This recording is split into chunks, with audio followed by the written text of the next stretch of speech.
Sivit yolundan ayrıldık. Sapık yola saptık.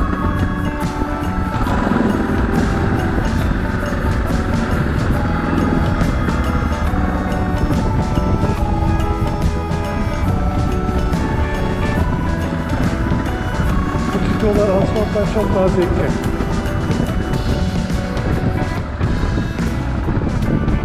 Çantamdan çok fazla ses geliyor. Bu bir ara yaptırmam lazım.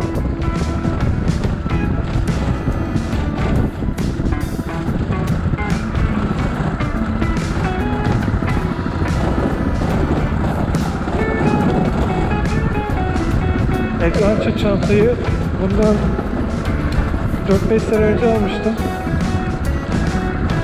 İçindeki silikonları çıktıktan sonra çok fazla ses yapmaya başladı.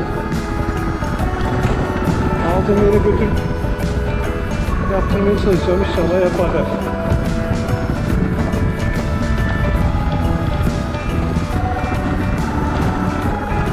Allah, yol tıkanmış.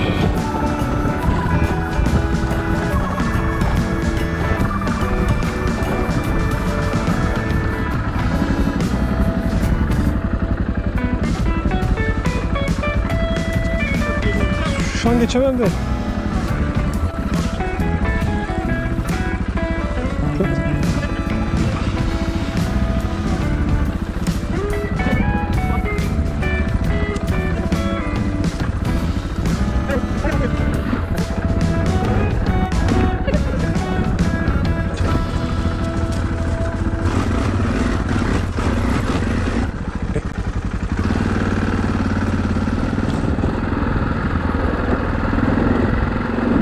Kafayla böyle bir pozisyon düştü adam, anlamadım ha.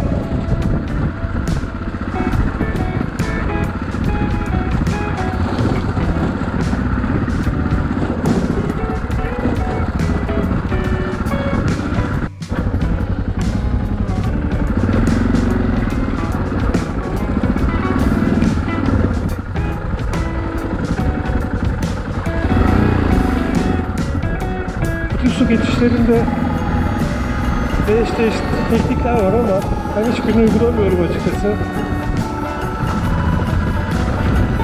Motoru yatırmayayım yeter. Buranın İstanbul olduğunu inanabiliyor musunuz ya? Sanki böyle Ege yollarında gidiyormuşum gibi oluyor. Sanki Toros yollarının başlangıcı. Biraz Karadeniz'den de bir şeyler var.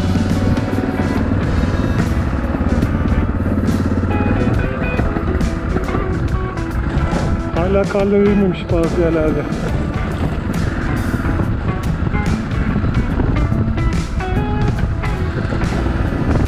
Bir yandan da bir nehir akıyor. Ama buraları 10 numara yok. Kimseye haber vermeden çıktım gittim vallahi buraya. Drone'la da birkaç uçuş yapmak istedim. İnsanları zamanı yemeyin.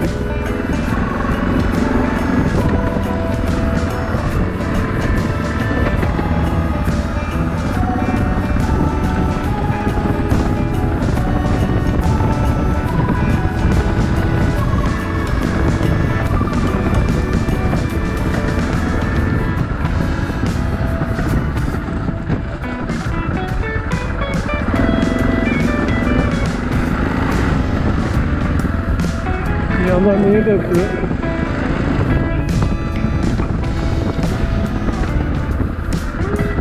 Dağlık barajı var, oraya dökülüyor büyük ihtimalle.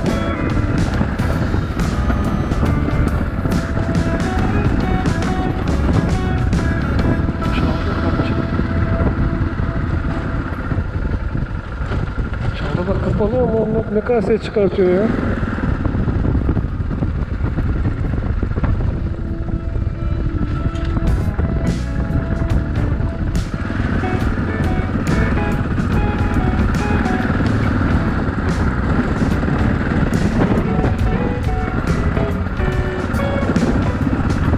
Bakalım bu yol bizi nereye çıkaracak? Hiçbir fikrim yok. Belki de bir yere çıkartmaz. Belki de geçemeyeceğim çok çamurlu bir yere çıkartacak. Görüp bakacağız. Seviyorum böyle dolaşmayı. Daha önce gitmediğim yerlerde. Buralarda çok böyle dolaştığım zamanlarda hiçbir yola girmemiştim.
Yol değilmiş ama o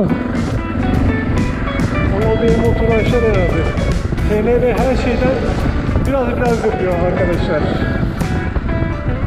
Biraz enduro, biraz yol motoru, ikisinin arası.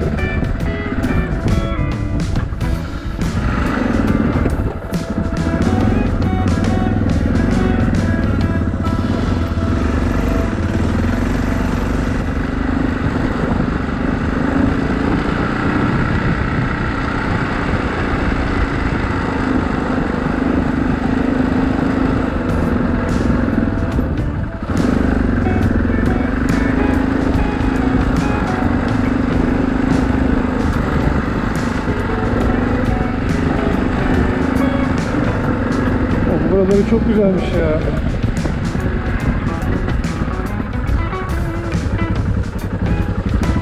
Aslında gaz kesmemem gerekiyor bu tip çamur yerlerde ama işte ayağımı yere koyduğum için dengede kalıyor. Ben de bu şekilde gidiyorum açıkçası.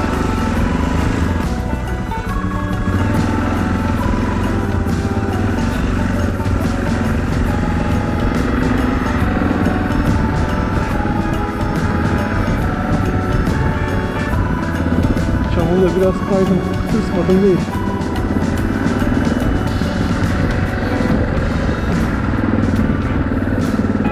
Ama zaten bu sporun da böyle tırsma olayı zevkli gelmiyor mu?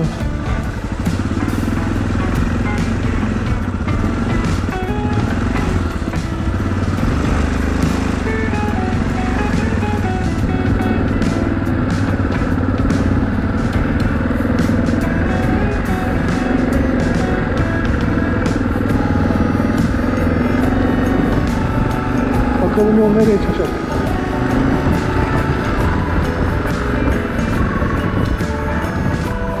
Şuralar biraz sakat gibi.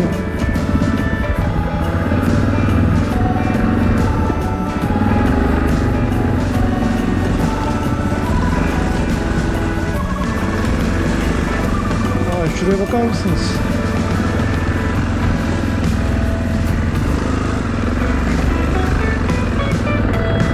Mart'ta güzel oluyor ya böyle yola çıkmak. Yarım debriyaj çıkıyorum ama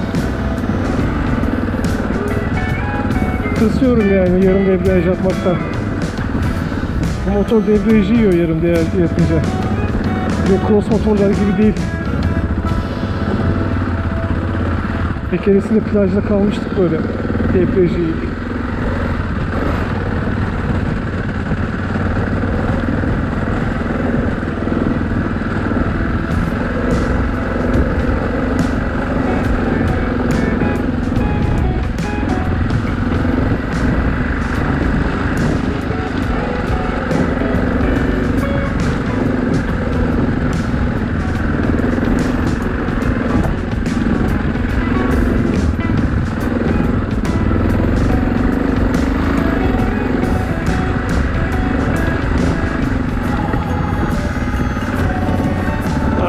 Herhalde.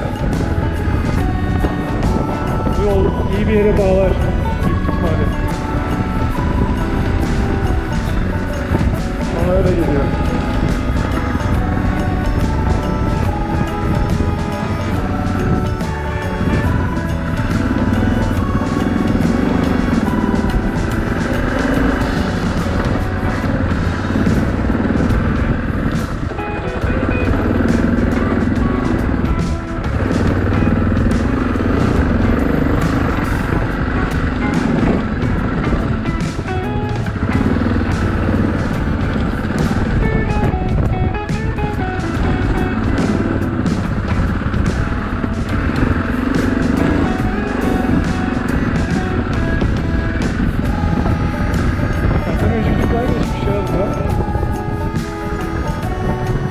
İzlerini görüyorum.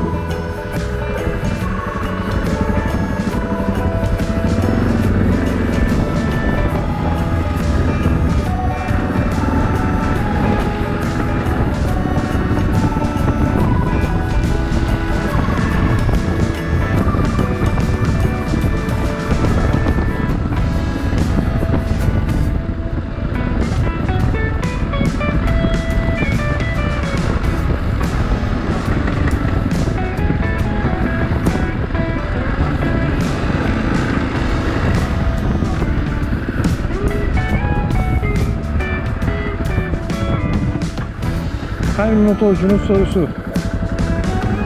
Nereden gideyim? Şuradan geçip gideyim ya.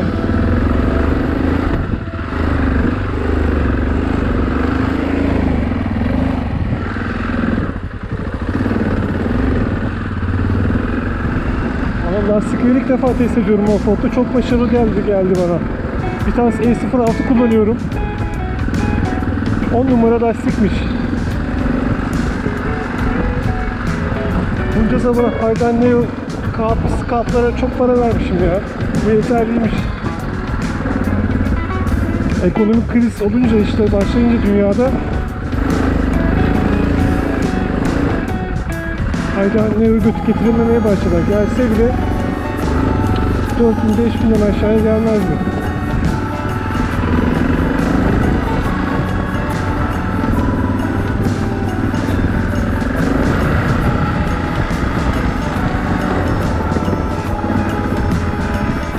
TL'leri şunu gösterelim.